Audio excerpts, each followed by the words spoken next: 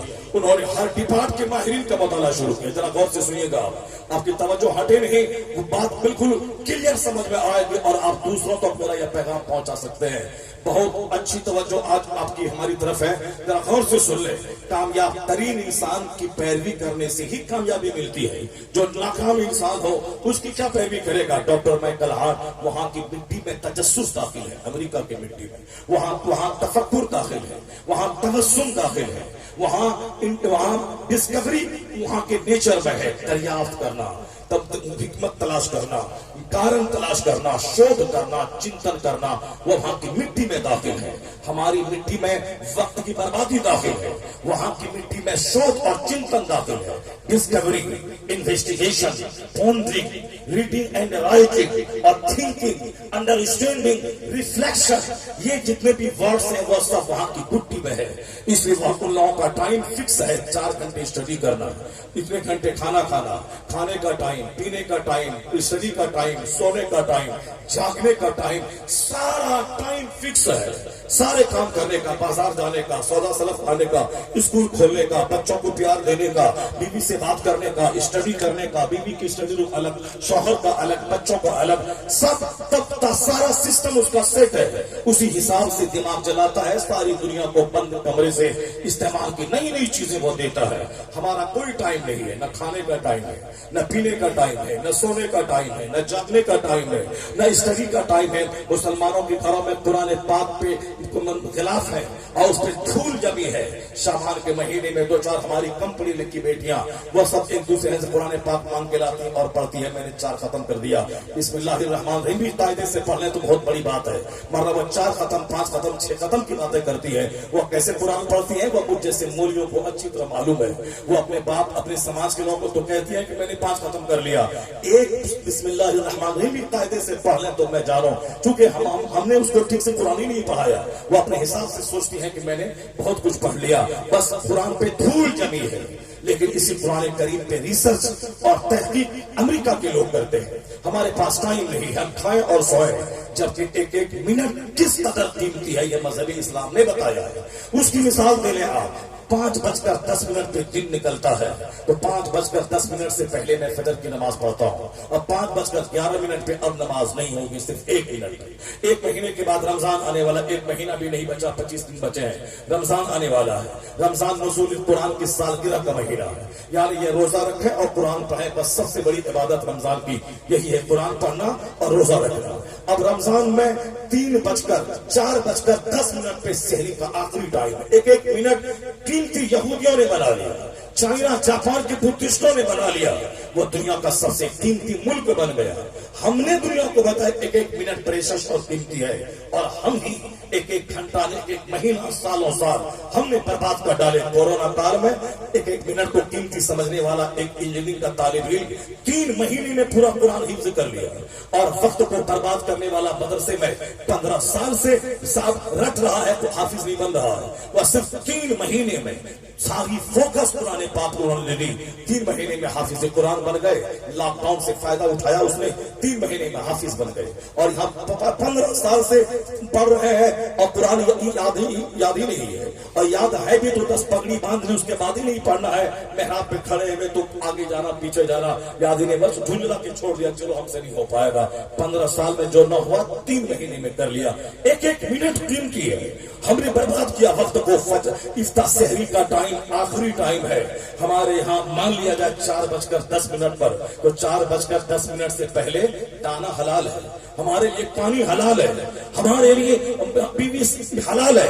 لیکن 4:10 کے بعد 11 منٹ میں 1 منٹ کے بعد اب وہی بیوی میرے لیے حرام ہو گئی, صحبت کرنا حرام ہو گیا, وہی دانا میرے لیے حرام ہو گیا, وہی پانی میرے لیے حرام. روزہ نام ہی ہے کھانا پینا اور بیوی سے بچنا, یہی اسی کا نام اسی کا نام ہے روزہ. کھانے سے بچنا جو خواہشات میں سب سے بڑی چیزیں ہیں, کھانا پینا, شادی بیاہ کرنا, یہی تو ہے. اسی کی ساری دنیا پاگل ہے. عورتوں کے لیے جنگ ہو رہی, کھانے کے لیے آدمی حرام و حلال کی تمیز کھو رہا ہے, اور پینے کے لیے پانی سستا ہے. پانی کو